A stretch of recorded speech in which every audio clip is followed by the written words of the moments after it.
It's not rocket science, as we sort of look for these fancy solutions to climate change, like pumping dust into the air or carbon grabbing machines. It's like we have forests and we're still chopping them down.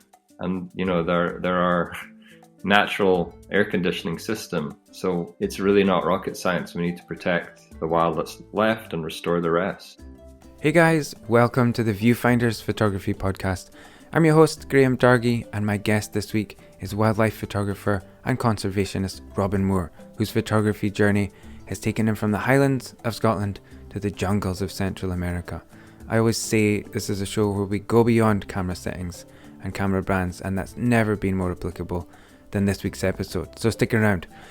Well, how have you been? Hope you're well. I had a busy week shooting some headshots here in Aberdeen, and I also had a job for a company based down in Edinburgh. I had to be there at 7:30 to set up, so I left here at 5 a.m. It was great. I love an early start, and the chance to be in the car for a couple of hours, just cruising, listening to podcasts without a single Disney song in sight. It was bliss, and if you have small kids, then I'm sure you know exactly what I mean. Otherwise, in the last few days, I've been putting together a Viewfinders live event with fantastic ICM seascape photographer Shona Perkins. Shona was a guest on the show about a year ago. She's fantastic, and we're really looking forward to bringing this event to you, the Viewfinders community, in March. For information and tickets on this event and for an evening with Scott Euthenio coming up in a couple of weeks, head to viewfinderslive.com. And here's something new. Use the code VF10, that's capital V, capital F10, to save 10% off tickets for these online events featuring some of my favourite guests from the show. By spending just a few pounds to support the events, you'll not only level up your own photography, get up close with some of my favourite guests, you'll also help support the show and make it possible for me to continue to produce the podcast. It's a win-win. So use the code VF10 to save 10% on your tickets for the next Viewfinders Live event. Link is in the show notes. Alright, I'd love to connect with you on Instagram. Find me at Viewfinders Podcast. I'd love to hear from you, see your photography. So if you go there, find me, drop me a DM or a comment to let me know where in the world you're listening to the show. Viewfinders is sponsored by MPB. MPB is the world's largest online platform for buying, selling, and trading used camera gear. MPB makes it easy to sell your unwanted gear, and anything you buy comes with a 6-month warranty. There's a link in the show notes where you can get a valuation for your kit. Thanks to MPB for supporting the show.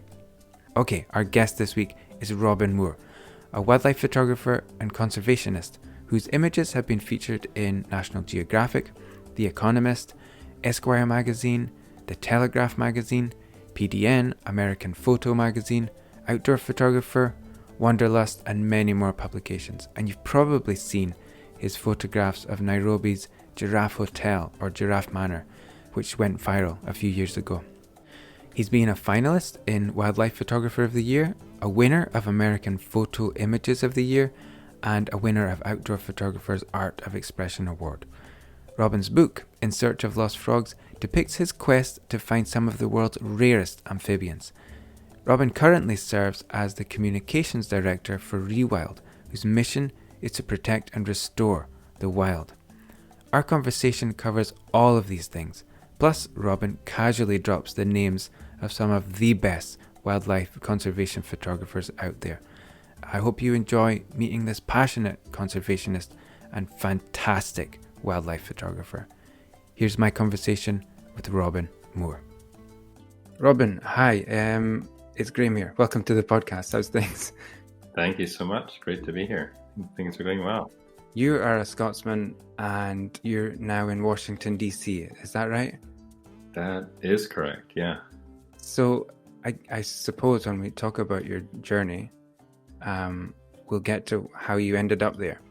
But I've been really looking forward to talking to you. I think you came on my radar a few years ago. I guess your photos of the Giraffe Manor maybe was the first time I became aware of you. But I think they kind of went viral a few years ago. But you've definitely been on my list for a while. For me, let me say this. I don't like to talk about myself on the podcast. I make a point not to. if I do something like a photography talk, I did a camera club talk the other night. I'm delighted to talk about myself for 2 hours. I love it. But in the podcast, I really try and keep the focus on the guests. But for me, photography has brought me to so many amazing experiences, some of those in Kenya. And it's kind of amazing to me that a boy from Aberdeen ends up doing that kind of stuff in the Masai Mara in Kenya. Maybe, I don't know if you feel the same way about photography and your own life. Is there something you could say about that, about like some of the experiences that photography has brought to you? Yeah, I mean, it's interesting. You should say boy from Aberdeen ending up in the Masai Mara. I grew up in Edinburgh, and I did my undergraduate in Aberdeen. So I studied 4 years zoology, and I barely left the shores of the UK. Like growing up, we weren't international jet setters. All my summer holidays were spent in the highlands of Scotland, a little place called Drumbeg, where I guess I first fell in love with like the wild, the outdoors. I just loved being outside, finding newts, finding frogs. And I always had this craving to, I grew up with David Attenborough, craving to just explore some of the wilder parts of the world.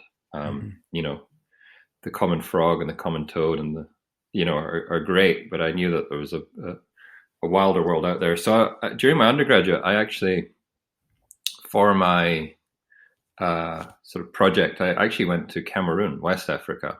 Wow. Okay. For 2 months, which it's amazing I survived, because a group of us, very, very naive, just like decided to hop on an Aeroflot plane and land in Cameroon. Some of your classmates? Yeah, there was 4 of us. Okay. And we had no idea what we were doing. We were camping in the rain. We were living in the rainforest for 2 months, basically. And the project we were visiting closed down the day we arrived, and we had no idea before we arrived, because email didn't exist, and everything was by letter. It was yeah, different times. So that was where I really went. I spent 2 months dissecting chameleon poo. I was researching the chameleons. So research became sort of my first vehicle, I think, to get in, to these places. And I always enjoyed photography. I had a camera at all times. So I always enjoyed like documenting, and I was always into art growing up. Like I loved, one of my first expeditions, actually sort of excursions, was to art galleries in Paris, like in high school. And I was quite nerdy. I loved just going and standing in front of the Van Goghs and the Cézannes, and I used to paint a little myself. So I think I sort of learned a little of the sort of thinking about tone and composition and colors, and that sort of informed when I picked up a camera, how I would also think about it, the quality of light, etc. So the camera became, I think, sort of a way to indulge that, because I stopped painting, but the camera and photography became a way to kind of a shortcut to indulge my creative urges. So did you start photographing? I know you were into frogs in Scotland. Is that where you started with photography? Not really. So I did a PhD actually on Mallorca on a species of frog there. Okay. And I started photographing that, but I really wasn't very good. Like I didn't really understand how to do macro photography. So my photos of frogs were never that good. So I actually first pursued sort of conservation path. I did a PhD postdoc, and then I ended up working with Conservation International, where I was heading up the amphibian program. So I was working on amphibian conservation, and that was right around when digital SLR cameras started to become like affordable. So I couldn't wait to get my hands on one, and I remember I got one of the early Canon, and I went to Haiti, and didn't really know my way around a digital camera. RAW to me was like uncooked meat. I didn't. So I was just shooting in JPEGs. But I came back, and I put together a story like from Haiti, and somehow ended up winning the Conservation International photo contest, like for Wow. my story.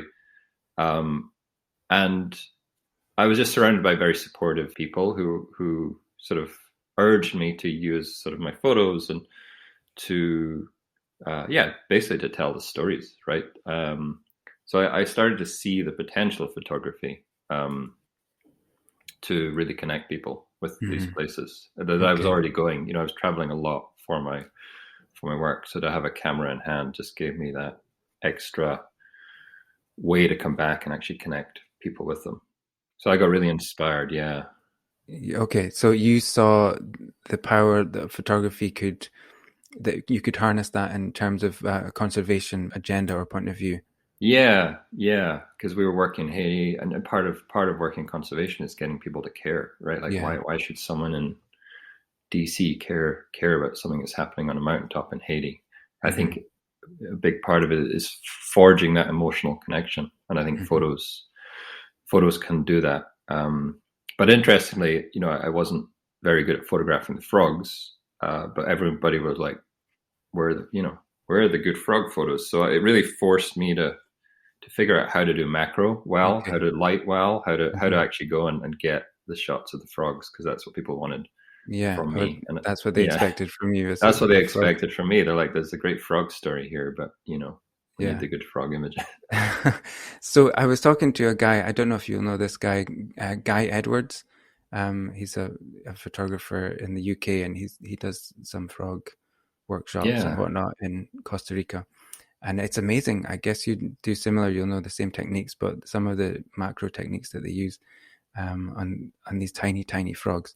yeah. So where did you go from there then? Did you decide, were you challenged to really go after the frogs with the camera then? And what was your sort of route from there? Yeah. So around that same time, I actually became also aware of the International League of Conservation Photographers. So Christina Mittermeier was actually working at Conservation International, and I don't know how. I guess I got on her radar with the Haiti photo story, and met with her, and she was enormously encouraging, and sort of introduced me to the world of conservation photography, that you can actually use photos really, to achieve conservation. And Hmm. I was like, wow, that's like amazing. I want to Hmm. be doing that. And I found myself just then meeting with National Geographic photographers and people who really, like, I felt like I really had to up my game. Hmm. Um, and I got to go actually through, because I was focused on amphibians. Joel Sartori was just starting his photo art project. I mean, this was, Hmm. wow, over 10 years ago, Hmm. more than 10 years ago, or maybe 10 years ago. I got to go in the field with him, and he was shooting frogs in Ecuador and then the Sierra Nevada mountains of California. So I got to learn a lot from him. And I Hmm. remember I was still learning lighting, and just to see his setups and how he was doing it was sort of a Hmm. crash course for me. Hmm. Um, so I did pursue it hard. And then, I was working in amphibian conservation. It was a pretty bleak time because for amphibians, because the sort of studies came out that showed that they were in real trouble. But it was hard to really connect people with like the statistics, Hmm. telling people that 2,000 amphibian species are threatened with extinction. It's kind of, you know, Yeah. falls on deaf ears. So I was like, how do we really get people to care? Um, and myself and my team came up with this idea of doing sort of most wanted sort of frogs, like, frogs that have been missing, and having expeditions going out searching for them. Okay. Uh, and that evolved into the search for lost frogs, which really kind of snowballed in a way that I hadn't expected, in terms of Hmm. just like the media just loved it. Hmm. So I got to go on a couple of expeditions, Haiti, Colombia, Israel, searching for lost frogs, and Hmm. that then became a real, I think, really showed me the power of sort of storytelling and adventure for kind of drawing people in, getting your foot in the door with Yeah. their sort of attention, and then sort of illuminating these like lesser known species that people would Yeah. not sort of otherwise, think about in their daily lives. So, just for people listening, In Search of Lost Frogs, it became a book, right? It did, And yeah. so, can you maybe talk about that a little bit to describe what that project really was? And I was going to ask when you had your Mm, first kind of big win for photography, really driving conservation, if that makes sense. Maybe it came mm. about during that project, from what you've said. Can you talk a little about that period? Yeah, for sure. So, I mean, I was at Conservation International. It started with just coming up with the idea for this Lost Frogs. I remember pulling together a poster of like the top 10 most wanted. And then the communications team at Conservation International just really got behind it. Like they loved it. So that sort of Mm-hmm. propelled it instantly. We managed to get funding to support like over 30 expeditions. So it was basically 6 months of expeditions in search of not only the sort of top 10, but I think we had 100 like lost frogs, toads, salamanders, Mm-hmm. Sicilians that researchers were going out to try and find. And in every case that we could, we were documenting that. We were doing Mm-hmm. blogs, we were sort of real time kind of updates so that Mm-hmm. so the audience felt like they were coming along with the story. Mm-hmm. There were some significant rediscoveries made through that. Some one in Israel that hadn't been seen in 55 years was Oh, thought to be wow. extinct. Yeah, and made it into like kids' textbooks as sort of a symbol of extinction. This frog. So it was a crazy story. Like the wetland had been drained. Had been refilled, but everybody assumed the frog was long gone. Mm-hmm. So when it was rediscovered after 55 years, it was a Mm-hmm. big story. Mm-hmm. But I think in terms of around the same time I was working a lot in Haiti, I also I became, I don't know, sort of cognizant of being the tall white guy coming in with my fancy camera. Mm-hmm. Um, and I became interested in Haiti in trying to sort of leave something as well, give something back. So Mm-hmm. I started working with kids there on teaching them how to use storytelling to sort of tell their own stories. Mm-hmm. So it was a program called Frame of Mind, and essentially, I think there was about 20 Haitian youth that we worked with, did workshops, took them into the national park. We produced a book. We had an exhibit in the local library. Then I went back 6 months later. Some of the kids from the first workshop would teach the kids in the next workshop. And that was Cool. enormously fulfilling because it Mm-hmm. felt, really engaging on that very sort of personal level with the kids there. And it was really, yeah, that was really fulfilling. So Mm-hmm. that for me felt like sort of something a little more, in depth as well. Mm-hmm. But I think in terms of wins, I think I sort of the first impact campaign that I can think of where I really sort of purposefully used photography for a conservation goal was actually in Jamaica. I think 2014. Um, I got a call one day from somebody who'd come back from Jamaica, and they were distraught because the government of Jamaica were going to sell basically the largest protected area in the country Mm-hmm. to this blacklisted conglomerate to build a massive transshipment hub, and it would flatten the area where the Jamaican iguana sort of still lived. It was Right. sort of one of the rarest lizards in the world, but it was also local communities. It was fish sanctuaries. It was the whole package, and it was just a travesty. And I remember that moment, just saying, well, I mean, what I can do is I can, I was with the ILCP, International League of Conservation Photographers, and I remember I knew that I sort of had through them platform. I was also working with National Geographic. National Geographic Creative at the time was representing my work, so I remember talking to them, and they said I could do like an Instagram takeover of their Mm-hmm. account while I was in Jamaica. I was a total holdout on social media and Instagram. I wasn't really using it at that point. This was, Mm-hmm. 2014 when it was pretty early days. But that did sort of change my mind a little in that I saw the value of having a platform to communicate directly with. At that time, I think they only had like 90,000 followers, which felt like a lot for me at that time. Mm-hmm. Now that doesn't seem like a lot, but at that time it felt like a lot. And I went down a couple of expeditions there and really just used photography and storytelling to try and change the narrative down there that was being Mm-hmm. sort of pushed out. And I think the local people weren't being heard and their voices weren't being heard. And it ended up that the government decided not to develop there Mm-hmm. after 2.5 years of sort of campaigning. So it showed me kind of like that, yeah, photography can be very, very powerful sort of medium Mm-hmm. for shining the spotlight on something, and just, in that case, getting people outraged and speaking out.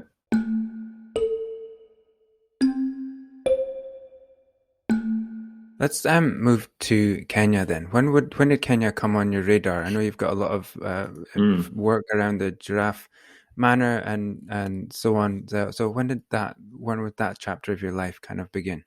Yeah, so I first went to Africa, I've been to East Africa. I first went to East Africa 2009. So I went to Tanzania, Ethiopia, and I felt a real affinity. I got back and I was like, I have to find a way to go back Mm-hmm. regularly. Uh, so I just cold called the owners of Giraffe Manor. I mean, Okay. and sent my portfolio, and I said, "Hey, I'm a photographer. I'd love to work with you." And somehow I don't really know, just timing, something struck right. But they was like, "When can you come?" Mm-hmm. And so I ended up going on a 2-week, photo safari in Kenya, Giraffe Manor, and it turned out they have other properties as well in the Masai Mara, in Samburu, in Laikipia. So I did this tour and then went back again twice the next year, and I've been going every year since, until COVID. I was meant to be going 2 days after COVID, like, shut things down. So Mm-hmm. I had to bail on that the day before I was meant to go, and I'm actually now going in 5 days. I'm going back. So this will be my Right. first Cool. time back. Yeah. So I'm really excited. And Giraffe Manor was just is just a magical place. So to have been able to go there every year, is just feels very, very like sort of the golden egg. I feel like I Mm-hmm. landed,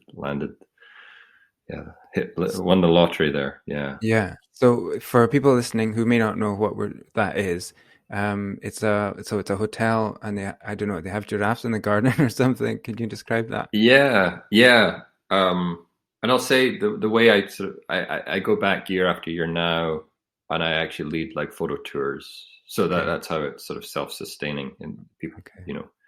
um, so I take people. So yeah, Giraffe Manor. It's on the grounds of it has basically essentially a resident herd of Rothschild giraffes, which are Mhm. actually a very rare giraffe. And it was the last stronghold for these giraffes, and they're free roaming giraffes that essentially, people, the guests, can feed them these little grain pellets, Mhm. and you like to feed them with their own mouths, so they get a big giraffe slobber.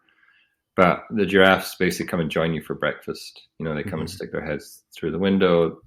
If you're in, one of the upper rooms of the manor, which is a hotel, Mhm. then the giraffes come and, they stick their heads through. So it's just a surreal experience. You wake up Mhm.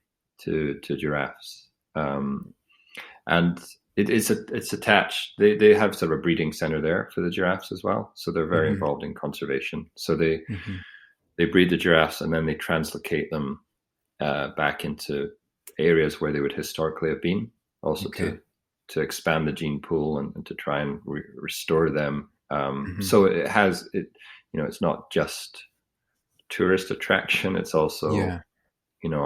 a function and active conservation Hmm. project. And a lot of the places I visit in Kenya and the people I work with are very actively involved in conservation and giving back to the communities, Okay. which is very important for Yeah. me. So I was just going to ask, is it attached to or next to the giraffe center? Like that's a tourist you would go to? Yeah, it is, Okay. exactly. Yep, yep. So it's the same giraffes. Ah, okay. Okay. So and the Rothschild, it is the one that has a very neat sort of pattern on the patches That's right. on the hide, isn't it? It Um, does. yeah. So are you working then with the owners to take people around their other properties for photography tours? Is that what you mean? Yeah, exactly. So it's called the Safari Collection. They have Hmm. a company called the Safari Collection, and they have a portfolio of properties. Yeah, so they have Giraffe Manor. They built an incredible lodge in Samburu, Hmm. um, and they have tented camp in Masai Mara, and then they have a lodge in Solio, which is in a rhino sanctuary that I think has the highest concentration of black rhino. Okay. Um, I'm not sure if it's the highest concentration in Africa, but it's an incredible number of black rhino. Mm. Yeah. That's good work. If you can do it. My connection to Kenya, my wife comes from Kenya. For I led a safari in Mm. Kenya in Masai Mara a few years ago, and COVID has kind of put an end to that side of my business for the meantime, at least. But same as you, I had to cancel a trip at the last minute there. Mm. But my takeaway was, well, two things. At one time I'd been in Skye on the week before I was in the Masai Mara, and I was going up store on Skye in the snow, and it was it was freezing, and you're trudging up there, and it's beautiful, but it's Mm-hmm. really cold. And then a week later, I'm bouncing around in a Land Cruiser looking at giraffes, and it's 25 degrees, and I'm going, yeah, this is better.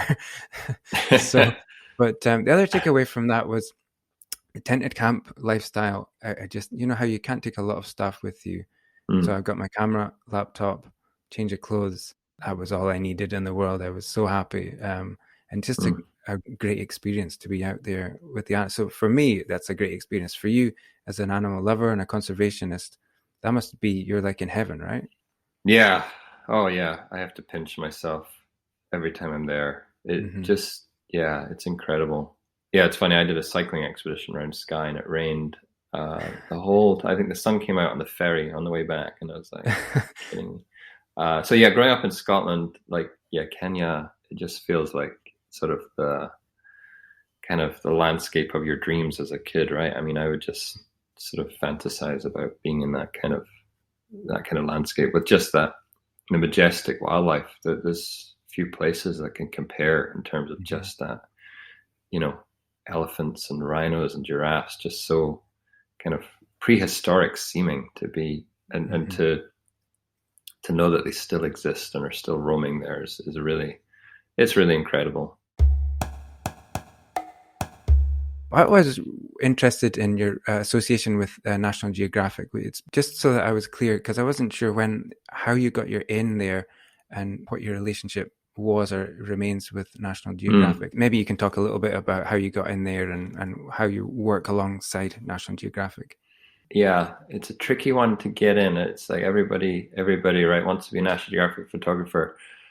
I try to think how. So for me, I I got two images in the National Geographic Traveler Photo Contest one year, I think in the top 10. And then the following year, I got another one, like second or something. And I think that got me on the radar of like some of the editors there. And Mm-hmm. then uh, I can't exactly. I used to go to a lot of the photo festivals, Photo DC, and those are good for just meeting people in the space, meeting Mm-hmm. editors, Mm-hmm. and through my connections with the International League of Conservation Photographers, I got to know people at National Geographic, and obviously I was like, I want to be a Nat Geo photographer, I want to be a Nat Geo photographer, but everybody does. Yeah. I think I can't remember like what sort of sparked them accepting me sort of in the at that time it was the image library or the image collection, I think it was, where they would essentially represent some photographers' work. You could, and they accepted me, and so I started just uploading my work into their system, and they would sort of represent it. And then I had the opportunity to go and give a presentation of some of my work. And then they started these fine art galleries. And I think just from that presentation, the woman at Nat Geo who was spearheading the fine art galleries was like, "Oh, some of your work would do really well," and some of it was from Giraffe Manor. Actually, I think my best performing image was one from Giraffe Manor. So then I started having some of my images in the the Nat Geo fine art galleries, which was incredible. And then I got into the teaching the storytelling boot camps that they do. So for their grantees, they have these, they call them boot camps, but they're essentially, storytelling training where you have photo, video, public speaking, social media, the whole sort of package, so that their grantees in the field just, are sort of better placed to communicate their work. Right. So I taught a number of those, including one in Nairobi, actually, for their East African grantees, which was great. So that was another way, I've been involved with Nat Geo. And then I've done one of their expeditions in the Caribbean, went on one of their cruise, small, it was a sailing boat, and sort of a exhibition leader, I guess, a photo guide. And that was fun too, just being with the guests and sort of giving tips and tricks, and I'd given presentations. So, living in DC, I'm able to go and, or I was able to go and sort of, stalk the halls of Nat Geo. And I think part of it is just reminding people you're alive and working and having the opportunity to show what you're doing. So, things have changed a lot with COVID, and I physically I haven't been down there for 2 years. So, and I haven't been on a photo trip in a year and a half. So it feels kind of strange, to be talking about myself as a photographer without having picked up a camera in a year. No, I know what you mean. It's well, it will come right back to you, no doubt, I'm sure. Like riding a bike. Let me just go back a little then, and because Joel Sartori, I can't say his name, came up, and I was just wondering what you took away from that period, because so if people don't know, I think he's doing a project to document every animal in the world, right? Every animal that's held in captivity, I think is okay. I didn't realize that aspect. Okay, and so obviously that's an epic project. He's doing really well. I'm sure he'll be glad to get my pat on the back. So what was that experience like? What did you take away from working with a guy like that? The first thing I took away was just the professionalism. I remember we came across a scene of dead frogs in a lake, and he just knew that it was the hero shot. So he spent a couple of hours working it with reflectors to get the glare off the water, just like kind of really, working every angle, thinking through every. So I really, I sort of took from that sort of what it can take to get that one shot, right? Like you see it and you think it's been snapped, but that's like 2 hours of work in that area. And then I think, he's a great storyteller as well. He knows how to weave a story. But I think what I really take from Joel Sartori is his tenacity in really focusing on one project and seeing it through. It's been over 10 years, and he is so committed to photo art that it's become, his thing. It's his, you think of Joel Sartori now and it's photo art. He used to be, he was, a photojournalist. He was going out telling the stories in the field, but he's become so focused. And I think there's just a lot to be said for you zeroing in on one long-term project and really doing it justice. I admire that a lot. Mm-hmm. because I think there's a temptation to flip from, one idea to the next and Mm-hmm. chase shiny things. And I think just the fact that he has gone so deep with this is really, I take a lot of inspiration from that. Mm-hmm. I think there's a lot to be said from thinking that long term and having that vision and that ambition. Yeah. Yeah, and I think the reason it's every animal in captivity just because of his method of shooting them. I don't, he can't shoot animals in the wild often that In way. that way, yeah, It has yeah. to be a setup with the specific backdrops, right? Mm-hmm. But yeah, really, really an incredible endeavor. So you work with Rewild now, and this is a conservation organization. What I just checked out the website, and what really caught me there was a tagline or a slogan on the website which said, "We don't need to reinvent the planet; we need to rewild it." I thought that really said a lot. Can you talk about what the work that those guys are doing, and what's your place in that? Sure. Yeah. Well, my official title is Vice President of Communications and Marketing with Rewild. So I basically head up communications and marketing. I've been with the organization over 8 years, maybe close to 9, Mm-hmm. but including when it was called Global Wildlife Conservation. So when I joined, it was called Global Wildlife Conservation. It Right. was about 5 of us. It was very small. It grew a lot, and we were sort of planning a rebrand for, well, about 5 years. I think we came up with the name Rewild over 5 years ago. Mm-hmm. Got the URL rewild.org, snagged the social handles. But a rebrand is really hard. Mm-hmm. It's hard to get everybody on board. And I think, rewilding, I think it's evolved as well, what people understand by it. I think we take a very sort of broad definition of what it means. And I think David Attenborough really helped when he did A Life on Our Planet. And he said, we need to rewild the world, meaning to return it to its natural or wild state. It's not, I think some people have very specific ideas of it being sort of Pleistocene rewilding or bringing back apex predators. But I see it much broader. It's essentially just rewilding the planet, but rewilding ourselves as well. Just being more, claiming our place in the ecosystem, and being conscious of that. So I think, yeah, when we're thinking of sort of the branding, it's like it's not rocket science. As we sort of look for these fancy solutions to climate change, like pumping dust into the air or carbon grabbing machines. It's like we have forests and we're still chopping them down.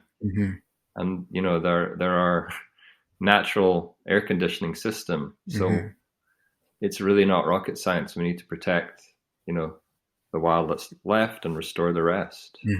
So that's sort of how we came up with the taglines, like just really trying to like get people to, kind of really focus on that. Again, I think it comes down to our inclination to chase this sort of fancy, shiny objects, solutions. Yeah.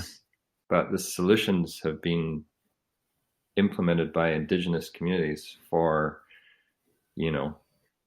thousands of years. We work our model is working in partnership. So everything we do is with partners on the ground. So an example would be we're working or supporting our partners in Virunga National Park, in the Democratic Republic of the Congo, where I will actually be going next week, and I'm very excited. But essentially, yeah, it's Africa's oldest protected area, and they've shown that when you protect these areas, the local communities are healthier, better off. So part of it is showing that whole narrative from, you have the mountain gorillas there. They're iconic. They're flagships. They're draws for ecotourism, which brings revenue to the park. They're they're sort of flagships for the protection of this park that also provides water for a hydropower plant there, which provides 70% of Goma's electricity. So, by protecting the park, you're protecting the sort of water supply. You're providing jobs, livelihoods for the people. So very much so. It's demonstrating by success what protecting and restoring these areas can do for us, essentially. I think there's this sort of false dichotomy between conservation and development where they should go hand in hand, and I think it's largely about thinking long term. We just launched this big campaign to save the Okavango, which is there's exploratory drilling for oil and gas, and this Canadian company, Recon Africa, has a license to drill in an area the size of Belgium, in one of our, as close to pristine as you could get, home to the largest population of elephants on Earth. And to me, it's just astounding that we would go in there and, puncture this sort of fabric of this fragile ecosystem for a fossil fuel, that we have seen in other places like the Niger Delta can have disastrous consequences, for the people, for the ecosystem. Oil and water, they don't mix. And the Okavango Delta is a lifeline for close to 1 million people. It's astounding to me. So a lot of what we do is also just try to use our communications to shine the spotlight. And for the Okavango, Franz Lanting very graciously allowed us to use some of his sort of beautiful imagery of the area. He did a book, a coffee table book on the Okavango Delta. Corey Richards very graciously allowed us to use his images. So sometimes it's also just, finding, photographers who've put the work in to get incredible assets and using them, putting them to work to try and protect these areas. So yeah, it's been an interesting one to work on. We worked on an op-ed with Prince Harry, the Duke of Sussex, and a local activist in Namibia, Reinhold, and that appeared in the Washington Post a couple of weeks ago. So it's been really interesting to see sort of the reaction. We have an open letter that we're asking people to sign. We've got over 15,000 signatures, and yeah, we're really trying to. So a lot of it is sort of the campaigning elements as well, using communications as a sort of real direct tool to achieve conservation outcomes. Okay, so people can support the Save the Okavango project, I guess, at the Rewild website. Would that be the best place to go? Yeah, and we have a landing page at okavango.rewild.org. Okay, so people go there. The open letter is there. Anyone can sign it. Okay, I'll put a link in the show notes for that. Let's talk about your camera gear, if you don't mind. And the Gear Round is sponsored by MPB. So what if you are going to dive into your bag? It'll be different if you're photographing a giraffe or a frog, I'm sure. But what kind of thing comes out of your bag? Yeah. So, macro lens is a must. That's for the frog, I guess. That's for the frog. That's for the frog. And often is doubled up for me as sort of a portrait lens too. So a macro has been sort of one of my most used lenses. And then when I started going to Kenya, the telephoto lens became indispensable. So like 1:400. I don't really go above 400. I don't love, carrying around a lens that's sort of the size of a car. I do like to keep my bag kind of light, and I also like to try to get, closer to what I'm shooting. Or capture more sort of environmental portrait if I can. So, and then lighting gear. If I'm doing macro, lighting is really critical. So I'll have a couple of strobes and soft boxes, just to get that. Frogs you're often finding at night, so just having the ability to shoot them and get that soft light with the soft boxes. Is that like a speed light you'll take with you, or? Yeah, I always have speed lights that I can get off camera, so I'll have like a wireless system or a wired system. That was probably the biggest sort of learning, sort of breakthrough for me. What was getting my speed lights off camera and using soft boxes just to really, craft the light and understanding the relationship between, how close the light source is, or the relative size of the light source and sort of the softness of the shadows. I think when I started shooting macro, I thought if I held the flash really far away, I'll get softer shadows. Yeah. Realize it's almost like it's the inverse. Yeah. It's almost counterintuitive. The closer you hold your softbox to the animal, the softer the shadows are. So yeah, so that's it. I mean, tripod. I always travel with a tripod.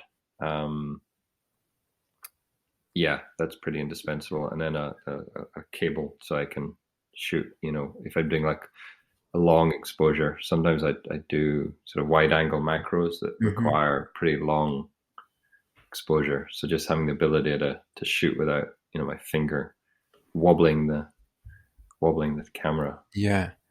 Okay, and so are you a Nikon guy, Canon guy? What system are you using? I was a Canon guy. Now I actually shoot Fujifilm. Okay. Yeah, I just got tired of lugging such heavy gear. Yeah. That I wanted to go mirrorless. It was actually when I did my podcast, I chatted with Matteo Pele, and he spoke about using Fuji in such a way that it made me want to try. And I got a Fujifilm, and I just loved the feel of it. It's so tactile. It's all dials and buttons. It feels very. You're not sort of rummaging around in menus as much. You're just using your, you're able to tweak just with dials on the camera. So I really like that, and it actually brought back an enjoyment of photography that that I hadn't felt in a while. So I actually I loved using the system. So now I have the Fuji X-T4. And then the lenses just are lighter. Everything's just lighter. So it's heavy, strict weight limits. On some of these small flights that I do to get places, and when I'm in Virunga, it could be hiking 6-7 hours to find gorillas, and it just kills my back to carry like 200 pounds of camera gear. So yeah, I've actually tried to really simplify and strip down. Yeah, cool. Okay, well, I wondered if there's anything that you have, probably not because you've simplified and stripped down, anything you bought it, but you thought it was a good idea, but you never used it. Boy, I feel like there's a lot of things like that. I bought like a 360 camera little thing at one point that I thought would be cool. Yeah. And just I've never used it. Just not as cool as I thought. Well, I think all of us have stuff that we don't use in our camera bags. So if that's you, then why not trade it to MPB? MPB trades thousands of items every week, and everything you buy comes with a 6-month warranty. I'm going to put a link in the show notes to everything that Robin mentioned, and I'll also put a link where you can get a quote for selling your unused kit to MPB. So thanks again to MPB for sponsoring the podcast. Okay, that means we can move on to double exposure, right? So this is where I'm going to ask you about a particular image and ask for the story behind it, and then I'll throw it back to you to tell me about if there's one particularly memorable shot of yours that sticks with you for whatever reason. So I'm going to go with... It's hard to go past this one. There's a picture of a lady with a spider on her face. Let's go for that one. Yeah, I know the one. So the lady is actually Eiza Gonzalez. She's a Mexican actress, and yeah. So I was in LA. I was actually doing a shoot with Suki Waterhouse for Rewild, which was Global Wildlife Conservation at the time, and Eiza Gonzalez. I had the opportunity to shoot her, so I wanted to shoot her with some Mexican species. To really just make these sort of short kind of educational videos mainly. but also shoot some stills. And I turned up with this tarantula. I can't remember how the idea of putting. I think I just threw it out there almost as a Okay. joke. Like, should we put it on your face? And she was totally game. So she actually had this tarantula Mm-hmm. crawling across her Mm-hmm. face. Yeah, and then we got the shots, and that I remember she posted it, and it showed up in, I think, a lot of the UK tabloids started sharing it. So yeah, that's where that came from. Yeah, you can't. I mean, you have to stop, or either you stop and look at it, or you just keep scrolling because you don't want to see Right. that. Guess you're like, what the? But yeah, okay. So I guess with you being familiar with jungles, you're not creeped out by creepy crawlies, okay? Not really. I mean, there's definitely some things I don't like. I don't like centipedes, or earwigs Hmm. still freak me out. Yeah. And then, okay, so she was okay with it. And then how long was that guy on there? Quite a while. She lay with it there for quite a while. Hmm. Yeah, I mean, the whole shoot um, was, I was with her a couple of hours, and we Hmm. also did a shot with a red-capped Amazon parrot that Oh, yeah. flew past her. Hmm. And that was, I like that shot too. Just, well, yeah, freezing the bird in flight. Yeah, it's a beautiful shot. You came prepared on that day with all your props. Yeah, exactly. It was funny because it was a very last minute sort of production, because she wasn't sure if she'd be able to make it that day. And Hmm. I found out that morning she could. So it was, and shooting in studios like that is sort of a little out of my comfort zone. So, Hmm. um, but yeah, so the spider was on her for, you know, working with, I guess, these actors, they sort of, they're great at sort of doing it until it's done, right? They're Hmm. sort of like, let's get this shot. So she Hmm. lay with it on her face for as long as sort of needed, till I was like, I think I got, got the shot. Yeah, and she looks good. Like she doesn't look scared or in any way. Which so she's a really good actor, or she just wasn't scared. She was completely relaxed. She'd done a film before with snakes, where she had snakes crawling over. So Okay, she was kind of relaxed, very relaxed around animals. She okay. held a snake too that I had without Oh, so any. that's still her as well. Okay. Yeah, that was. So I had a whole series of Mexican species for her. Cool. It's an amazing shot. Obviously, it's perfect because it's nothing that you've ever seen before, you know. So, okay, let me throw it back, Robin. If there's a picture or just an experience or a story that really sticks with you from your photography journey. Probably an experience or story, probably photographing the Javan rhino, actually. Um, Mm-hmm. so the Javan rhino, there's only 68 of them left. There's none in captivity, none in zoos, and very few photos of them in the wild. So Mm-hmm. I went on an expedition, essentially, to try and photograph them, and it was 10 days in hides, going up and down rivers. Um, and after days of trying, I got 6 minutes, I think, with the Javan rhino. Wow. Okay. Wow. And it was like heart-stopping moment where I almost froze, almost couldn't press the shutter, because it was so, Mm-hmm. the moment just felt so intense, when you build up so much and Mm-hmm. something's there in front of you. Um, so that stands out to me as sort of one of those moments where I just felt insanely fortunate, you know, to be there in front of Mm-hmm. this majestic creature, and just a lot of luck that it was there. Could have spent 10 days and got nothing. So Yeah. yeah, that really stands out. So is it in Indonesia or? In Indonesia. So yeah, island of Right. Java. Okay. So okay, so that's right up your street then, really conservation type of image with an endangered species, and with the investment of time, obviously, to get there, that must have been super rewarding. You must have been buzzed when you got that. Yeah, I mean, it was, yeah, when you spend that much time sort of planning a trip, and sort of anticipating it, yeah, Hmm. it's incredible. Because I mean, it was, to get there, it was, a couple of flights, a drive, a boat ride, 6 hour hike, and then you set up camp, and you're there, for 10 days in the forest, really with no idea if you're going to get a single shot. So to get that in the bag just felt enormously rewarding, an enormous relief. You put so much in.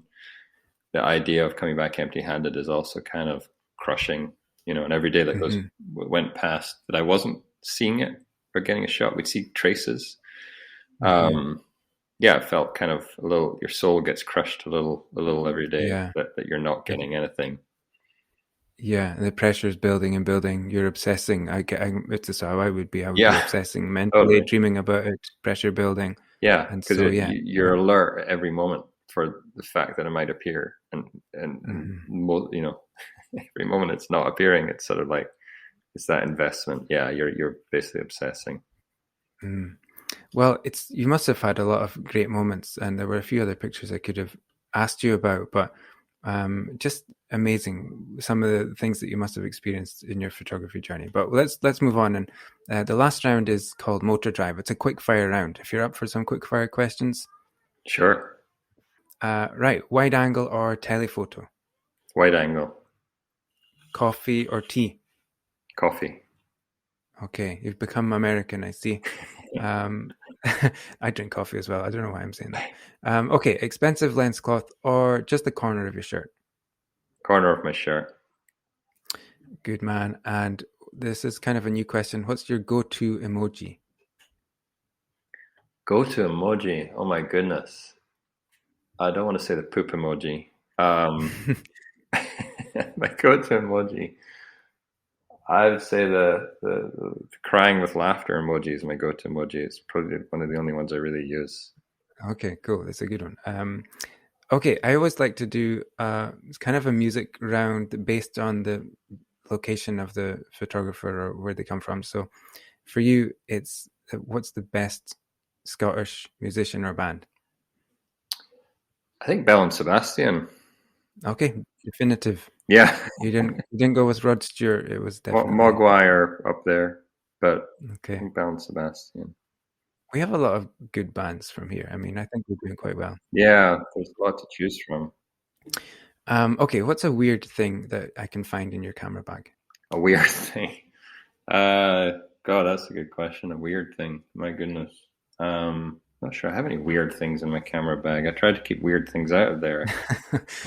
Cool. I always find that people over the years, they pick up little things that they've figured work. Like I might have I've always got shower caps in one of my pockets. Yeah, I've carried weird things like polystyrene cups for diffusers. Okay, like flash diffuser. Flash diffusers. I often find I'll use what's on hand. Mm-hmm. And sometimes I have weird things that I'll keep to just diffuse the light. Yeah.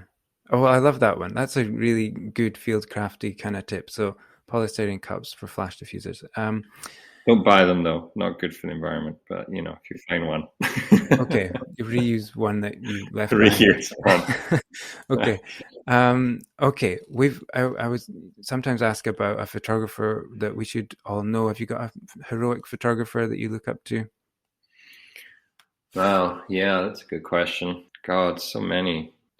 There's a photographer who I taught one of my boot camps, and I remember thinking, why am I teaching her? Because she's just incredible and so versatile. And literally this last week, she just got front page story in the New York Times with whale shark story in the Philippines. And wildlife was not her, her niche. So I was like blown away. Her name's Hannah Reyes Morales. And she continues to impress me with her work and the versatility of her work and the sort of the photojournalism that she does. Cool. Okay, brilliant. I'll put a link in the show notes. People can look that up. And the last question, Robin, when do you feel at peace with the universe? I feel at peace with the universe when I'm sitting on Sundown Rock at sunset, looking at the vast expanse of the Samburu landscape with elephants in the distance, with gin and tonic in my left hand and my camera in my right hand. Yeah, great place to be at. Well, I thought it was going to come up in the conversation how you ended up in DC. It will remain a mystery because we're out of time. So, but thanks a lot, Robin. I really appreciate it. So interesting to hear about your work and your view on the world as well. So, I hope people check out your photography and also your work with Rewild as well. So, thanks a lot, Robin. Thanks, Graham. I appreciate it. It's been fun. Thank you for listening. Follow Robin on Instagram. Links to everything we spoke about are in the show notes. And don't forget to use the code VF10 to save money on your ticket for the next Viewfinders live event. And if you like this episode, then check out my conversations with Marcel Van Osten and Alex Mustard. That's it for now. Have a great week. Take care. I'll see you soon.